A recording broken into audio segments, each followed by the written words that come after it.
Hello everyone, I am Shweta और आप देख रहे हैं हमारा यूट्यूब चैनल जी हाँ सीटेट मंत्रा। रोज़ की तरह मैं आज फिर एक नए टॉपिक के साथ आई हूँ। जो हमारा चैप्टर चल रहा था मैटर एंड इट्स स्टेट, तो उसी का जो टॉपिक है inter conversion of states of matter. Matter के अंदर किस तरह से चेंजिंग होता है, एक दूसरे में रिवर्सिबल चेंजेस होते हैं, किस तरह से वो सॉलिड से लिक्विड, लिक्विड से गैस और गैस से फिर सॉलिड होता है। तो आइए देखते हैं हम लोग, जैसा कि आप बोर्ड पर देख ही रहे हैं। तो inter conversion states of matter है क्या? Inter conversion states of matter है कि मैटर के अंदर ही चेंजिंग होना, यानी इसके स्टेट्स के अंदर ही चेंजिंग होना। अब आप ये कहिए कि हमारा सॉलिड से लिक्विड कैसे बनेगा, लिक्विड से गैस कैसे बनेगा, उस प्रोसेस को क्या कहेंगे? ओवरऑल डेफिनेशन प्रोसेस चाहिए। चलिए जानते हैं हम सॉलिड, ये सॉलिड है हमारा, इसको लिक्विड में चेंज करने के लिए सबसे पहले क्या किया था, हमें उसके टेम्परेचर को इंक्रीज़ किया जाता है। जैसे ही हम इसके टेम्परेचर को इंक्रीज़ करेंगे तो इसके पार्टिकल्स जो होंगे वो दूर दूर हो जाएंगे, इसके पार्टिकल्स दूर दूर हो जाएंगे। क्यों? क्योंकि इसमें काइनेटिक एनर्जी आ जाएगी और काइनेटिक एनर्जी पाते ही इसके पार्टिकल्स दूर दूर हो जाएंगे और ये लिक्विड में चेंज हो जाएगा। तो सॉलिड से लिक्विड में चेंज होने की जो प्रोसेस है उसको हम मेल्टिंग बोलते हैं या फ्यूज़न बोलते हैं। सॉलिड से लिक्विड में चेंज होने की प्रोसेस को हम मेल्टिंग बोलते हैं या फिर फ्यूज़न बोलते हैं। और फिर वापस से हमको लिक्विड से सॉलिड में ले जाना है, तब क्या करेंगे? लिक्विड से सॉलिड में ले जाएंगे तो क्या करेंगे, उसके टेम्परेचर को हम डिक्रीज़ कर देंगे। जैसे ही हम उसके टेम्परेचर को डिक्रीज़ करेंगे उसके पार्टिकल्स आपस में जुड़ जाएंगे, यानी पास पास आ जाएंगे, फोर्स ऑफ अट्रैक्शन उसका ज़्यादा हो जाएगा। फोर्स ऑफ अट्रैक्शन जैसे ही ज़्यादा हो जाएगा वो एक दूसरे को कस के पकड़ लेंगे, आपस में अट्रैक्ट हो जाएंगे और वो सॉलिड के फॉर्मेशन में आ जाएंगे। अंडरस्टैंड? और लिक्विड से सॉलिड में जो चेंजिंग होगा उस प्रोसेस को सॉलिडिफिकेशन यानी ठोसीकरण कहेंगे। समझ में आ गया? अब चलिए, अब हम चलते हैं कि हम लिक्विड से गैस में कैसे चेंज करेंगे। तो लिक्विड से गैस में चेंज करने के लिए सबसे पहले हम क्या करेंगे कि यहाँ भी वही प्रोसेस करेंगे, टेम्परेचर को बढ़ाएंगे, इंक्रीज़ करेंगे। जैसे ही हम टेम्परेचर को इंक्रीज़ करेंगे इसके पार्टिकल्स और दूर हो जाएंगे, एकदम फार है, कोई यहाँ है, कोई यहाँ है, कोई यहाँ है और कोई यहाँ। इसके पार्टिकल्स और दूर हो जाएंगे, यानी क्या हो जाएगा, इसके बीच जो होता है फोर्स ऑफ अट्रैक्शन, अंतराण्विक बल जो होता है वो और कम हो जाएगा। अंतराण्विक बल और कम होने से क्या हो जाएगा, फोर्स ऑफ अट्रैक्शन कम होने से क्या हो जाएगा, इसके पार्टिकल्स काफ़ी दूर चले जाएंगे, रैंडमली मोशन में आ जाएंगे, इधर उधर घूमने लगेंगे। तो जैसे ही इसके पार्टिकल्स दूर जाएंगे, हमने पढ़ा है कि जिसके पार्टिकल्स दूर दूर हों और जिनमें फोर्स ऑफ अट्रैक्शन काफ़ी कम हो, वो क्या होता है कि गैस होता है। ठीक है, तो लिक्विड इस तरह से गैस में चेंज हो जाए। जैसे ही हम टेम्परेचर इंक्रीज़ करेंगे लिक्विड का पार्टिकल्स और भी दूर हो जाएगा और वो गैस में चेंज हो जाएगा। वहीं दूसरी ओर जब हमको फिर गैस से लिक्विड में चेंज करना होगा तो क्या करेंगे, तो फिर हमको टेम्परेचर को डिक्रीज़ करना पड़ेगा। डिक्रीज जैसे ही करेंगे ये पार्टिकल जो दूर थे वो और पास आ जाएंगे। जैसे ही ये पास आएंगे तो क्या हो जाएगा, ये लिक्विड में चेंज हो जाएगा। ठीक है, लिक्विड में चेंज हो गया। अब जो लिक्विड से हमने गैस बनाया था उस प्रोसेस को हमने क्या कहा था, वेपोराइजेशन यानी इवेपोरेशन, इवेपोरेशन। और जब हम गैस से लिक्विड में चेंज किए थे तो उसको कहते हैं कंडेंसेशन। चलिए, बहुत लोगों को समझ में नहीं आया कि कंडेंसेशन क्या होता है। घरों में मम्मियाँ सब्जी बनाती हैं तो देखते हैं कि वो ऊपर सब्जी के ऊपर जो है वो एक प्लेट से ढक देती है सब्जी को, ताकि सब्जी के अंदर वेपर बने और वो सब्जी जल्दी कुक हो जाए, पक जाए। जब हम वापस से उस प्लेट को निकालते हैं, जैसे ही वो प्लेट हम हवा के संपर्क में लाते हैं, ठंडी हवा के संपर्क में लाते हैं, तो उसका जो वेपर बना था वो कंडेंस हो जाता है, वो ठंडा हो जाता है और वाटर ड्रॉपलेट्स बन जाता है और वो लिक्विड में चेंज होता है। तो समझ में आ गया गैस से लिक्विड कैसे बना। जैसे ही हम उसके टेम्परेचर को डिक्रीज़ किया, यानी वो पहले हीट पे था, उस प्लेट को हम निकाल के वापस हम रूम टेम्परेचर पे ले आए, नहीं घर में ले आए, मतलब वहीं जहाँ गैस था उस पर से उतार के हम नीचे रख दिए। जैसे ही वो ठंडी हवा के संपर्क में आया वो वाटर ड्रॉपलेट्स बना डाला, यानी वो कंडेंस हो गया, वाटर ड्रॉपलेट्स बना डाला और वो हमारा लिक्विड में चेंज हो गया।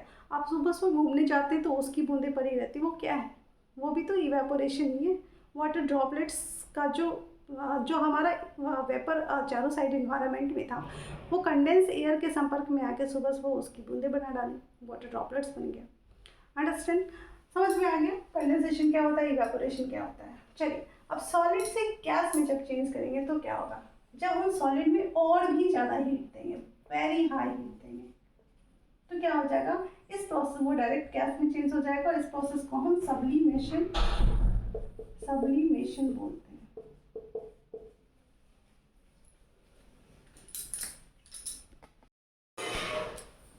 और फिर देखते हैं कि गैस से सॉलिड में चेंज होता है, उस प्रोसेस को हम डिपोजिशन बोलते हैं। वैसे आपको एक बात ध्यान में दे दें कि गैस से कभी भी सॉलिड नहीं बनता है। सॉलिड से गैस बनते हुए देखे होंगे अपने घरों में, कर्पूर को जलाते हो क्या होता है, डायरेक्ट गैस बन जाता है हीट पाते ही। फिर अमोनियम क्लोराइड इसका बेस्ट उदाहरण है। जब आप डांसिंग बार में जाते हैं तो वहाँ क्या होता है कि धुआं लगता है कि ये धुआं कहाँ से है। एक्चुअली वो कुछ है नहीं, वो अमोनियम क्लोराइड है जो क्या होता है, सॉलिड रहता है, लेकिन जब वो हीट पाता है तो डायरेक्ट गैस में परिवर्तन हो जाता है और वहाँ धुएं का फॉर्मेशन कर देता है। अगरबत्ती सॉलिड है, जब हम उसको जलाते हैं तो वो वेपोराइजेशन के थ्रू इवेपोरेट हो जाता है, वेपोराइजेशन हो जाता है, वहाँ वेपर बन जाता है, डायरेक्ट गैस बन के वो हट जाता है। ठीक, बस उसका प्रेसिपिटेट जो बनता है उसको सब्लिमेट बोलते हैं। अंडरस्टैंड। लेकिन गैस से सॉलिड में कभी भी चेंजिंग नहीं होता है, उसको डिपोजिशन बोलते हैं। समझ में आ गया? आज हमने क्या क्या पॉइंट्स देखे हैं वो एक बार ओवरव्यू ले लेते हैं।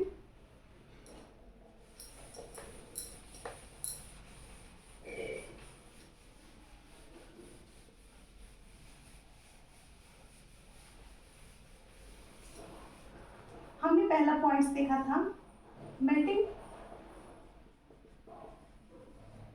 और फ्यूजन कब हुआ, जब सॉलिड लिक्विड में चेंज हुआ। ठीक है, एक सर्टेन टेम्परेचर पे, जब हम टेम्परेचर इंक्रीज किए सर्टेन टेम्परेचर पे। ठीक है, उसके बाद हम देखिए दूसरा पॉइंट क्या देखे थे हम, सॉलिडिफिकेशन।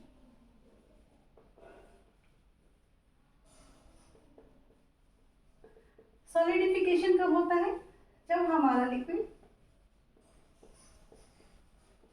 सॉलिड में चेंज होता है।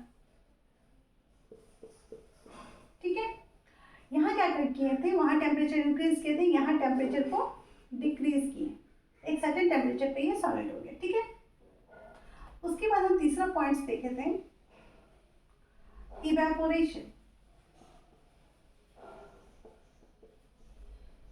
यहाँ क्या हुआ था, तो हमारा लिक्विड गैस बना था। ठीक है, जब हम इसको फिर टेम्परेचर इंक्रीज किए, एक सर्टेन टेम्परेचर पे ये गैस बन गया, उस प्रोसेस को इवेपोरेशन बोलते। उसके बाद दूसरा प्रोसेस पढ़े थे हम लोग कंडेंसेशन। कंडेंसेशन में क्या हुआ था, तो हमारा गैस वो लिक्विड में चेंज हो गया था। ठीक है, उसके बाद हम लोग तीसरा जो पॉइंट्स पढ़े थे वो था हमारा सब्लिमेशन। सब्लिमेशन में क्या हुआ था, हमारा जो डायरेक्ट सॉलिड था वो डायरेक्ट क्या हो रहा था, गैस में चेंज हो रहा था। और इसका एग्जांपल भी मैंने बताया है, अमोनियम क्लोराइड,